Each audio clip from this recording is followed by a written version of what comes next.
Welcome to bird entertainments. నేను మీ Pawan Krishnamurthy.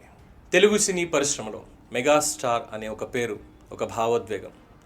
Power star Pawan Kalyan ఒక పూనకం.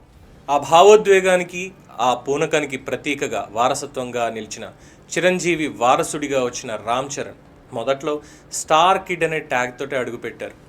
ఆ రోజు నుంచి ఈ రోజు దాకా తన కష్టంతో, తన ప్రతిభతో తనకంటూ ఒక ప్రత్యేకమైనటువంటి గుర్తింపుని రామ్ చరణ్ నిర్మించుకున్నారు. తండ్రి నీడలో, బాబాయ్ నీడలో. ఎందుకంటే ఇద్దరు కూడా పెద్ద స్టార్స్ ఇండస్ట్రీకి. వాళ్ళిద్దరి నీడ నుంచి ఈరోజు వాళ్ళకే ఒక గోడలాగా, వాళ్ళకంటూ ఒక భరోసాలాగా నిలిచాడు. గ్లోబల్ స్టార్గా ఎదిగాడు. అలా నిలబడాలి, అలా ఎదగాలి అని చెప్పి తను పడినటువంటి తపన ఈరోజు ఎంతోమందికి ఆదర్శం. చరణ్ కెరీర్ ప్రారంభంలోనే చిరుతతో 2007లో శక్తివంతంగానే మొదలైంది. చిరంజీవి తనయుడు అనేటువంటి అర్థం వచ్చేలాగా చిరుత అనే టైటిల్ని పూరి జగన్నాథ్ సజెస్ట్ చేయడం, స్టోరీ మొత్తాన్ని సజెస్ట్ చేయడం, అదంతా బాగానే జరిగింది. అయితే చిరుతతోటి పర్వాలేదు, అబ్బాయి బాగానే ఉన్నాడు, తండ్రి వారసత్వాన్ని నిలబెడతాడు అనేటువంటి భరోసా దాని తరువాత మొదలెట్టింది. అదే మగధీర. రామ్ చరణ్ని ఒక్కసారిగా అతడి స్థాయిని స్టార్ స్థాయికి తీసుకెళ్ళింది. ఇండస్ట్రీ రికార్డ్స్ని బద్దలు కొట్టింది, సరికొత్త రికార్డ్స్ని నెలకొల్పింది. ఆ విజయంతో సంతృప్తి చెందాడా? లేదు. ఆ తర్వాత వచ్చినటువంటి పరాజయాలు కానీ ఏదైనా సరే, నాకు విజయాలతోటి పరాజయాలతోటి పని లేదు, నేను ఒక నటుడిగా నిరూపించుకోవాలి, నాన్నగారికి కానీ బాబాయికి కానీ ఎటువంటి తప్పుడు పేరు తీసుకురాకూడదు అనేటువంటి ఒక తపన తనలోని నటుడిని పదే పదే మెరుగుపరుచుకుంటూ ముందుకు సాగేలా చేసింది.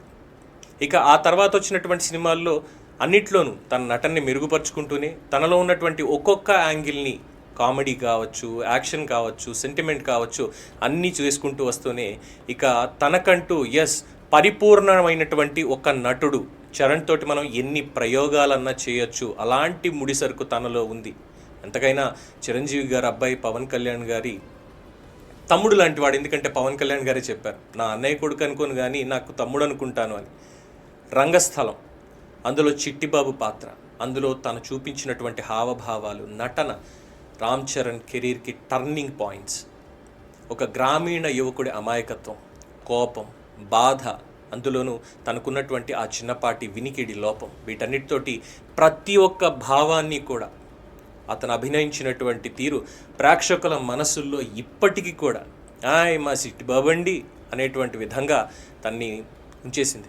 ఇక ఆ తర్వాత వచ్చినటువంటి సినిమాలు, ముఖ్యంగా రాజమౌళి దర్శకత్వంలో వచ్చినటువంటి మల్టీ స్టార్ జూనియర్ ఎన్టీఆర్తో స్క్రీన్ షేర్ చేసుకుంటూ చేసిన RRR, అందులో అల్లూరి సీతారామరాజుగా అతను ప్రదర్శించినటువంటి ప్రతిభకి అతన్ని గ్లోబల్ స్థాయికి తీసుకెళ్ళింది.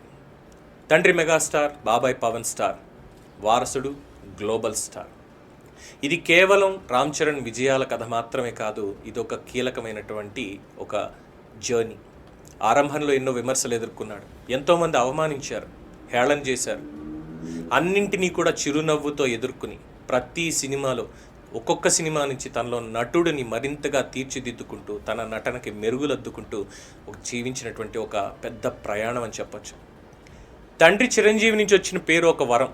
అదే సమయంలో పవర్ స్టార్ పవన్ కళ్యాణ్ అనేటువంటి బరువు కూడా తన మీద ఉంది. ఈ రెండింటినీ ఒక వరం అనుకోకుండా ఒక పెద్ద బాధ్యతలా తీసుకున్నాడు. ఆ బాధ్యతని ఎప్పుడు ఎటువంటి ఒత్తిడికి లోను కాకుండా ఒక ప్రేరణగా తీసుకున్నాడు. తన తండ్రిని కేవలం స్టార్గానే కాకుండా ఒక గురువుగా భావిస్తూ ప్రతి అడుగులో ఆయన్ని గౌరవిస్తూ ముందుకు సాగుతూనే ఉన్నాడు. అదే సమయంలో పవన్ కళ్యాణ్ ప్రభావం కూడా చరణ్ మీద చాలా బాగా కనిపిస్తుంది. సింప్లిసిటీ, విలువల పట్ల నిబద్ధతలో బాబాయ్కి అబ్బాయి తోడు ఎప్పుడూ ఉంటాడు. ఇక స్నేహబంధాల దగ్గరకు వస్తే తన సహనటులతో ఎంత ఆత్మీయంగా ఉంటాడో అనేది ప్రతి ఒక్కళ్ళు చెప్తారు. జూనియర్ ఎన్టీఆర్తో ఉన్నటువంటి బంధం RRR ద్వారా మరింత బలపడింది. స్క్రీన్పై కనిపించిన స్నేహం ఆఫ్ స్క్రీన్లో కూడా నిజంగానే ఉంది అని అందరూ చెప్పుకుంటారు.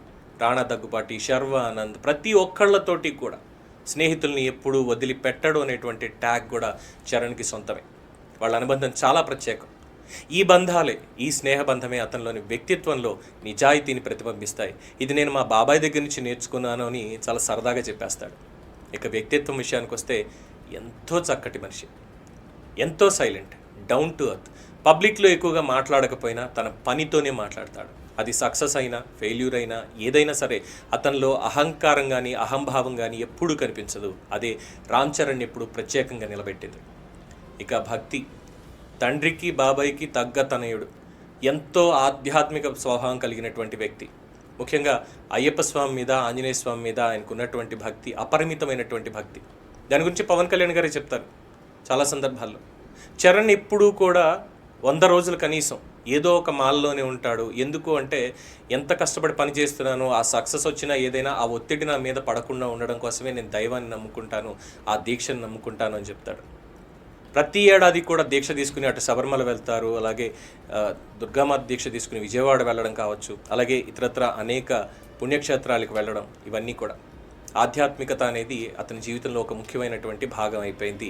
అదే అతని వ్యక్తిత్వాన్ని ఒక సమతౌల్యాన్ని ఇస్తుంది. చరణ్ జీవితం కేవలం సినిమాల వరకే మాత్రం పరిమితమా? కాదు. విలువలు, సంస్కారం, ఆధ్యాత్మికత అన్నీ కలిసిన ఒక సంపూర్ణ వ్యక్తిత్వం. తండ్రికి తగ్గ తనయుడు అనే మాటని నిజం చేసినటువంటి నటుడు రామ్ చరణ్.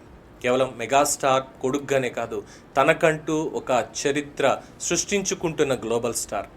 ఇక కుటుంబంలో తన సహధర్మచారిణి, తనతో ప్రయాణం, అలాగే తనకు ఉన్నటువంటి కుక్కపిల్లతోటి ప్రయాణం, ఇవన్నీ కూడా అతనిలో ఉన్నటువంటి ఒక అమాయకత్వాన్ని, ఆదరణని, అభిమానాన్ని, నా సొంతం అనేటువంటి తత్వాన్ని అన్నిటిని కూడా చూపిస్తూ ఉంటాయి.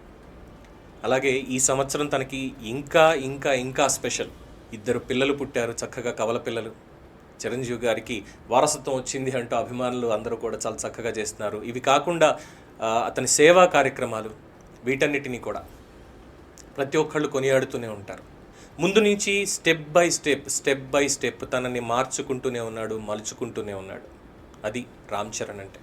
ఎవరితోటి శత్రుత్వం లేదు, ఎవరిని ఎప్పుడు కించపరిచింది లేదు, అలాని ఎవరిని మహా పైకి ఎత్తేసి ఇంకా మీరు అది ఇది అనడం లేదు. ప్రతి ఒక్కళ్ళతోటి కూడా సమానమైనటువంటి ఒక శైలి రామ్ చరణ్ది. అందరినీ ఆదరించాలి, అందరితో మనం ఉండాలి, అందరూ నా వాళ్ళే అనేటువంటి ఒక తత్వం. ఇంట్లో అక్కచెల్లెళ్ళని చూసుకున్నా, బంధువులను చూసుకున్నా, స్నేహితులను చూసుకున్నా, ప్రతి ఒక్కళ్ళతోటి అతని ప్రయాణం కంప్లీట్ విలక్షణంగా ఉంటుంది. అందరూ నా వాళ్ళే అనుకునేటువంటి తత్వంతో ఉంటుంది. RRR తోటి ఆస్కర్ని తీసుకొచ్చారు. ఇప్పుడు అందరి చూపు పెద్ది మీద ఉంది. అనుకోని చిన్న అవాంతరం, ఆ షూటింగ్ లేదు, చిన్నపాటి గాయమైంది, దాని నుంచి కోలుకుంటున్నారు అని చాలా పెద్ద ఎక్స్పెక్టేషన్స్ ఉన్నాయి. తన నటనకి ఎంతైతే పేరుందో, కొన్ని సినిమాల్లో ఫెయిల్యూర్ వచ్చినా కానీ అందులో రామ్ చరణ్ తప్పు లేదు, రామ్ చరణ్ని వాడుకోవడం ఆ డైరెక్టర్లకి తెలియలేదు అన్నారు తప్ప అభిమానులు రామ్ చరణ్ ఎక్కడ తప్పు పట్టలేదు. అందులో తన నటనని ఎప్పుడు కొనియాడుతూనే ఉన్నారు. అది తనని ఎప్పుడు డౌన్ టు ఎర్త్ ఉండేలాగా చేసింది.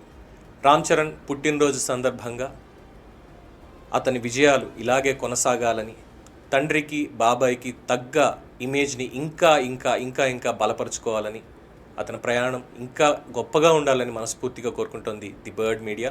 Happy birthday Ram Charan.